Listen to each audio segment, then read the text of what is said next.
Hari ini saudara, tema bulan ini adalah bicara soal meragukan Tuhan, saudara. Meragukan Tuhan. Apakah orang Kristen boleh meragukan Tuhan? Karena kehidupan kita sepanjang masa kita jalani ada namanya keraguan. Dan hari ini Muse ingin menyampaikan satu bagian bahwa meragukan Tuhan kita tidak perlu malu. Bahkan ada waktunya kita meragukan Dia. Mari kita buka Alkitab kita dari Matius pasal 28 ayat 16 dan 17. Matius pasal 28 ayat 16 dan 17. Sambil diingatkan saudara, HP-nya boleh saudara jaga, jangan sampai ada pemberitahuan dari Shopee, dari Tokopedia. Saudara akan mendapatkan itu nanti setelah khotbah ini selesai. Oke, saudara, Matius 28 ayat 16 dan 17 yang sudah ketemu, katakan amin. Oke. Kita baca 1, 2, 3. Ke-11 pengikut Yesus itu pergi ke bukit di Galilea sesuai dengan yang diperintahkan Yesus kepada mereka. Pada waktu mereka melihat Yesus di sana, mereka sujud menyembah Dia, tapi di antara mereka yang ragu-ragu. Apakah ayatnya betul? Cek dulu saudara ya.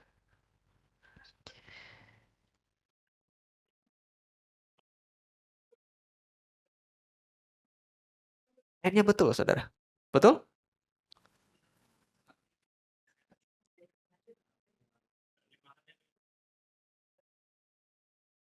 Baca terjemahan apa ini saudara? Sebentar ya. Jadi televisi di layar di rumah mungkin berbeda. Oh ya, betul berbeda, saudara. Ini terjemahan lain tapi sama-sama firman Tuhan. Saya baca dari ini aja. Sekali lagi boleh, saudara ya? 1, 2, 3. Dan ke-11 murid itu berangkat ke Galilea, ke bukit yang ditunjukkan Yesus pada mereka. Ketika melihat Dia, mereka menyembahnya. Tapi beberapa orang ragu-ragu. Saudara lihat, waktu Yesus sudah mau naik ke sorga, ya, lalu dia bersama dengan para muridnya, dikatakan murid-murid ragu dengan Tuhan. Padahal mereka sudah berjalan bersama dengan Tuhan, saudara, cukup lama. Mereka bukan kayak kita, saudara, yang dengar cerita tentang Tuhan. Mereka itu ngalamin langsung loh, saudara. Face to face dengan Tuhan, dekat dengan Tuhan. Bayangin, saudara ya, makan dengan Tuhan. Melayani dengan Tuhan, mengalami konflik dengan Tuhan, melihat mujizat Tuhan pun langsung live. Kalau kita kan cuma dengar, baca, saudara. Karena iman kita percaya, nggak lihat langsung. Tapi dalam keadaan seperti itu pun, para murid loh saudara, dikatakan ragu dengan Tuhan. Ragu untuk menyembah Dia yang sudah bangkit. Saudara, apakah anak Tuhan boleh punya keraguan? Bahkan dengan Tuhan, saudara. Ada beberapa orang, bahkan pendeta sekalipun, berkata bahwa kalau engkau anak Tuhan orang Kristen, seharusnya tidak ada ruang untuk keraguan. Apakah betul saudara kita sebagai manusia tidak bisa ragu dengan Tuhan? Kebenarannya saudara, keraguan kepada Tuhan. Dibantu? Slide-nya dibantu. Keraguan kepada Tuhan tidak membuat kita menjadi orang Kristen yang gagal. Atau menunjukkan bahwa iman kita lemah, saudara. Keraguan tidak membuat saudara menjadi malu bahwa aku orang Kristen yang gagal. Imanku tidak kuat seperti dia. Kenyataannya saudara, bahwa Petrus sekalipun, dia pernah gagal dalam imannya. Yohanes sekalipun, nanti kita akan baca ayatnya, di satu waktu dia bilang, sungguhkah Yesus ini juru selamat seperti yang kita nantikan? Kok Yesusnya modelnya seperti ini? Dia sempat ragu, lalu dia bertanya. Sepanjang Alkitab, saudara, tokoh-tokoh Alkitab yang besar itu, mereka juga pernah mengalami namanya keraguan. Keraguan justru menunjukkan sisi manusiawi kita. Saudara, kalau hari-hari ini saudara mulai meragukan Tuhan, entah karena pergumulan apapun, saudara tidak gagal menjadi orang Kristen. Saudara tetap anak Tuhan. Saudara tidak berarti bahwa iman saudara lemah. Namanya hidup saudara, apakah saudara setuju? Tidak akan selalu kita itu di puncak. Ada waktunya kita di bawah, ya, sedang punya masalah bisnis, tergoncang oleh kesehatan. Dulu yang aktif jadi pasif karena masalah kesehatan. Ada problem rumah tangga retak. Kita udah doa, jawaban doa belum didapat. Nantikan pertolongan Tuhan kok nggak kelihatan uluran tangan Tuhan. Di saat itu keraguan timbul. Tapi di momen itulah kadangkala saudara, justru kita menjadi lebih dekat dengan Tuhan. Kita buka satu bagian firman Tuhan lagi, Matius pasal 11 ayat 1 sampai 6. Matius pasal 11 ayat 1 sampai 6. Kita akan baca bagian yang baik ini saudara.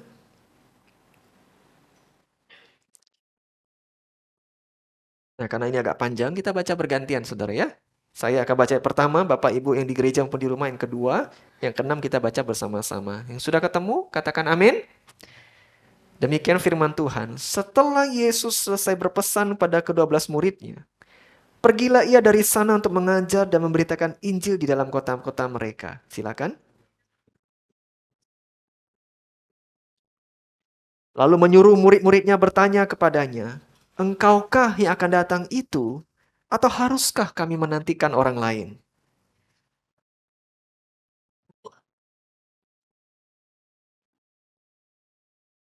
Orang buta melihat, orang lumpuh berjalan, orang kusta menjadi tahir, orang tuli mendengar, orang mati dibangkitkan, dan pada orang miskin diberitakan kabar baik. 1, 2, 3, dan berbagai orang yang tidak menjadi kecewa dan menolak aku.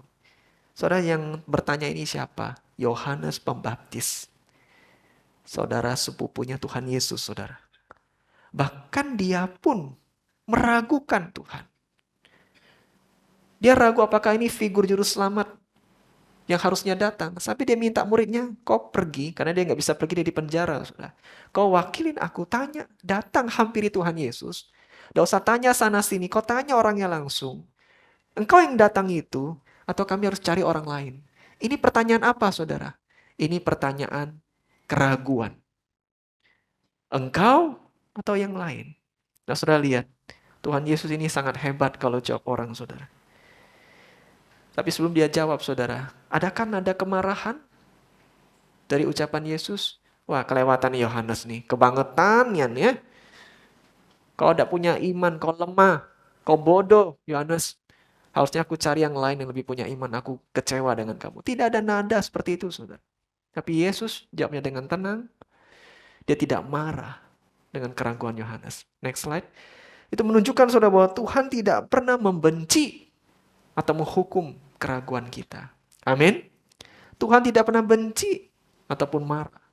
Sebaliknya dia mengundang kita tidak malu dengan mengajukan pertanyaan-pertanyaan. Waktu Yohanes bertanya, Tuhan menjawab. Tidak marah, saudara. Hari ini apakah ada di antara Bapak Ibu Saudara yang bertanya kepada Tuhan, punya segudang pertanyaan? Mungkin kita malu, aduh, nyanyi rohani ya, lagunya bahwa Tuhan itu besar, kayak berkuasa, kayak saya tidak punya ruang lah untuk bertanya pada Tuhan. Tidak, saudara. Saudara jangan malu. Waktu saudara sedang mengalami pergumulan hidup, tantangan, goncangan yang besar. Mungkin kau sedang meragukan hubunganmu dengan kekasihmu. Kapan ini merit? Kapan dapat ini jodoh? Mulai meragukan waktu Tuhan. Saudara, tanyalah dia. Jangan kalau kita ada keraguan, kita menjauhi dia. Saudara lihat apa yang Yohanes Pembaptis lakukan. Waktu dia ragu, dia tidak nyimpan dalam hati, saudara. Atau dia umbar-umbar ke sana sini.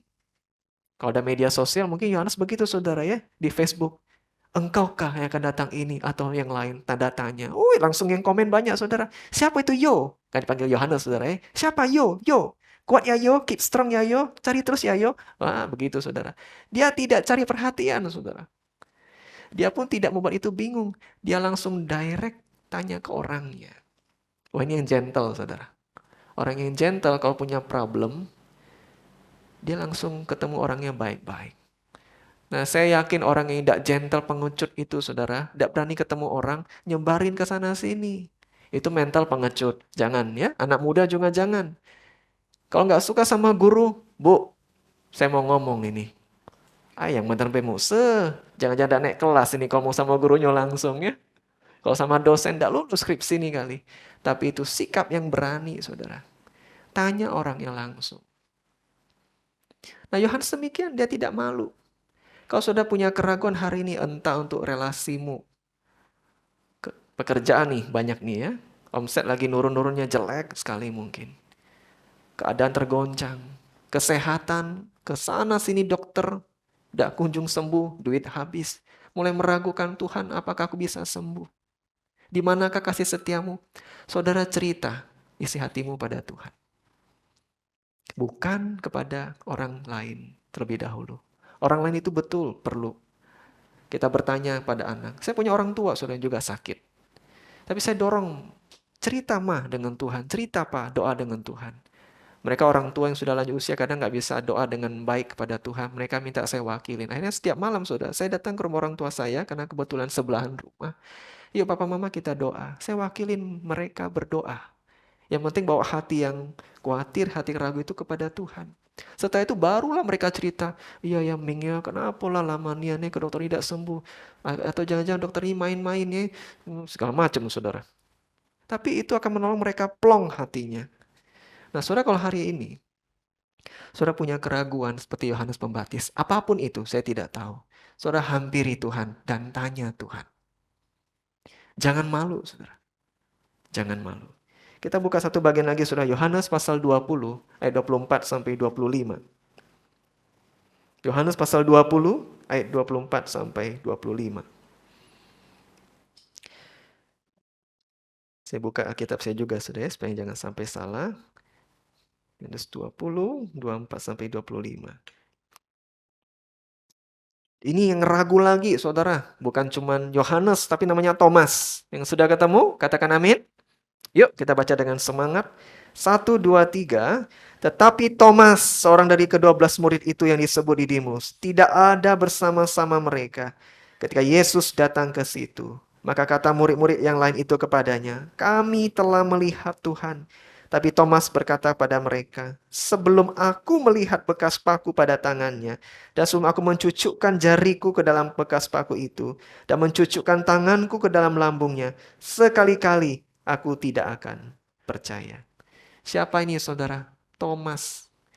Lingkaran inti Tuhan, tapi meragukan Tuhan. Tapi lagi-lagi saudara, kalau sudah baca di bagian berikutnya, ini yang harus kita teladani dari Tuhan Yesus, saudara. Tuhan itu tidak marah. Tuhan tidak menolak. Dia buktikan, Thomas, ini aku. Lalu Thomas mencucukkan jarinya bahwa Yesus itu hidup. Orang selevel Thomas, saudara, tidak malu untuk ngomong begitu rupa.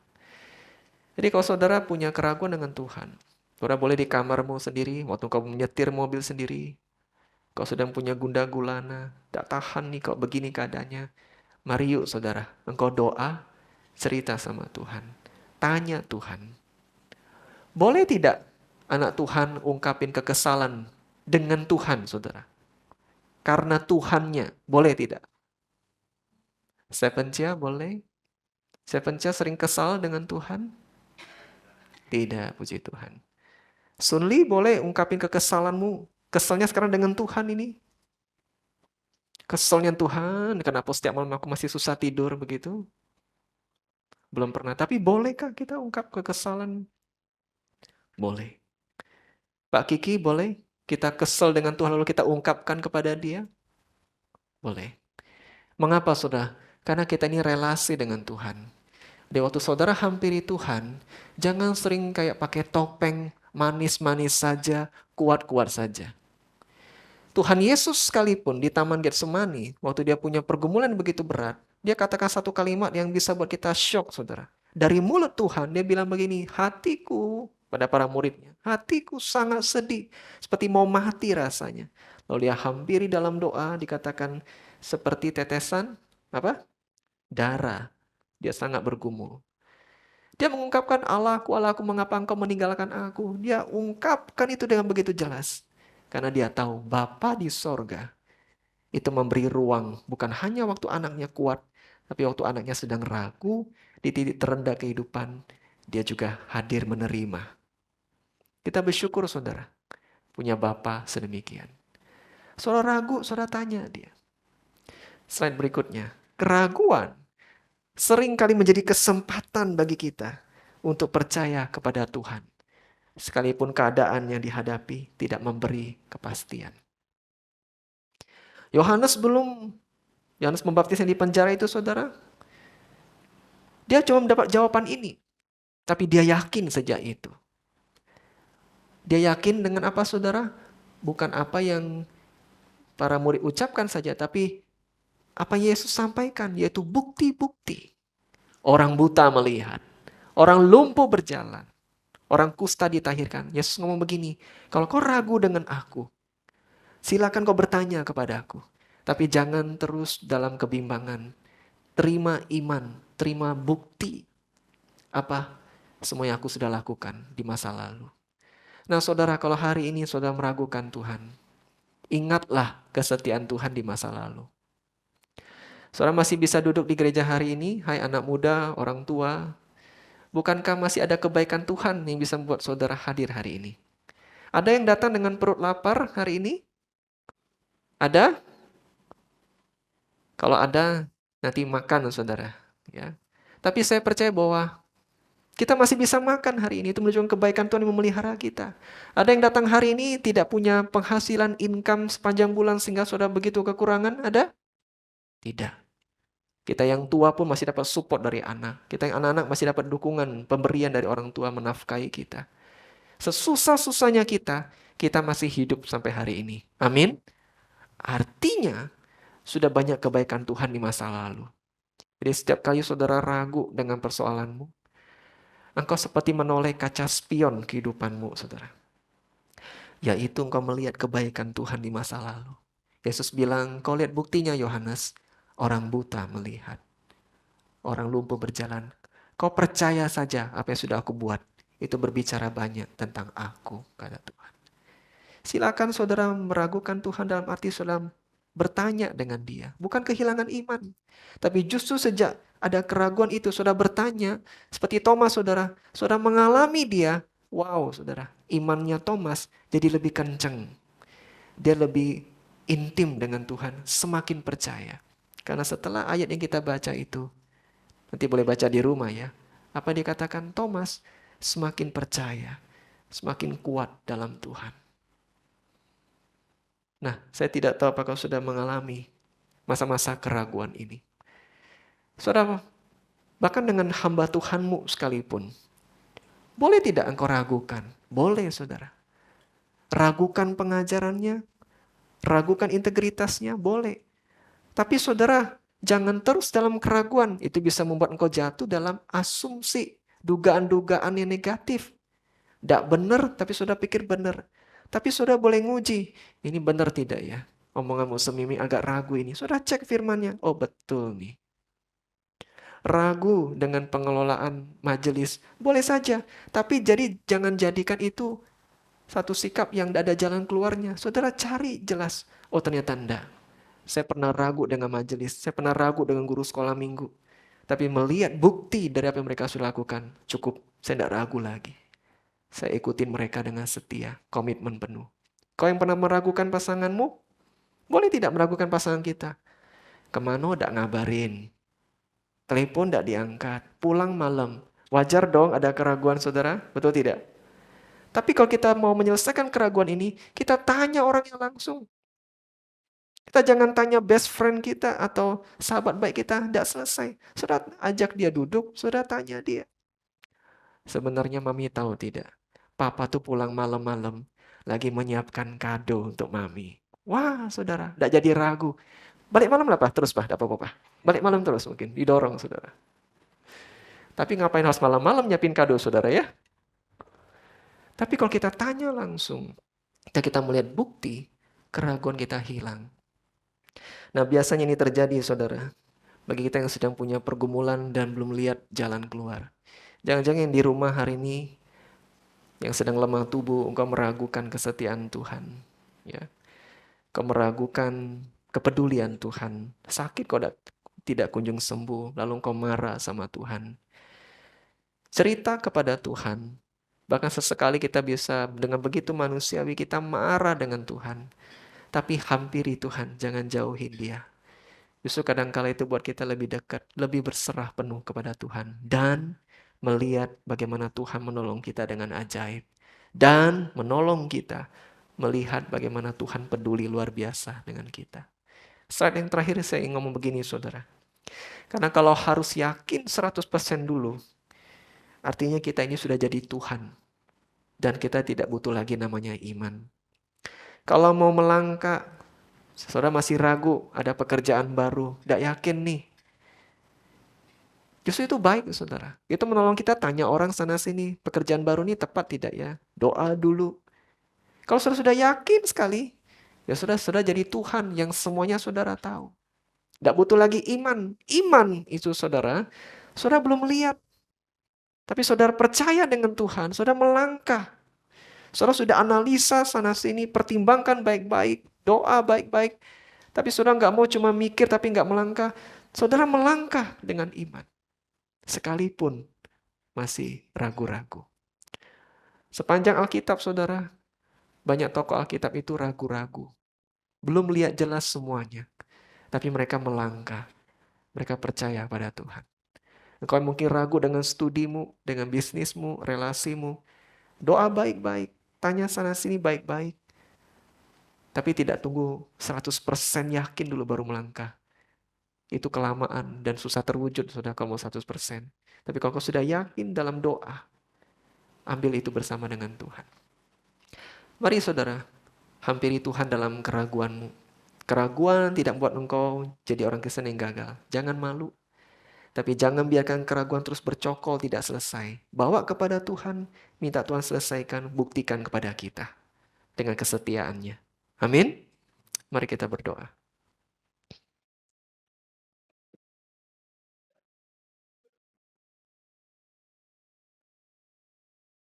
Ambil waktu sebentar di hadapan Tuhan, saudara. Saya rindu firman Tuhan ini. Entah bagi saudara yang mungkin mengalami masa-masa ini sedang ragu. Kau katakan, Tuhan, Engkau kenal hatiku. Tidak ada hatiku yang tertutup di hadapanmu. Hari ini mungkin saudara sedang ragu untuk 1-2 hal. Saudara khawatir, saudara cemas. Mari hampiri Tuhan Yesus. Katakan, Tuhan, ini aku. Ku bawa keraguanku. Jamalah hatiku. Mari berdoa pribadi di hadapan Tuhan, saudara.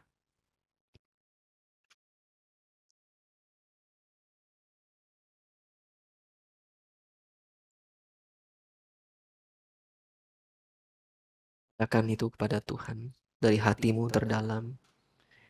Dan berdoalah minta Tuhan yang menjawab engkau sendiri dalam pergumulanmu.